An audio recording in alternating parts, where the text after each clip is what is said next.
kening lah. Pening lah. Tak tahu nak makan dekat mana kan. Mengidam nak makan ayam. Tapi tak tahu kedai kat mana. Wahai bunga ros ajaib, kau bagi tahukanlah kat mana kedai yang paling sedap nak makan.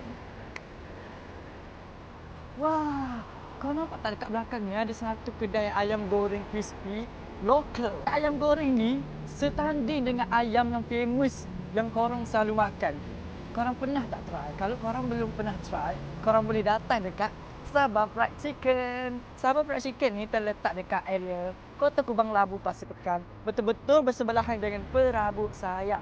Jadi kalau korang mengidam nak makan ayam ala-ala ayam yang kita boycott tu, boleh terus-terus datang ke Sabah Fried Chicken. Ingat ayam, ingat Sabah Fried Chicken. Muah.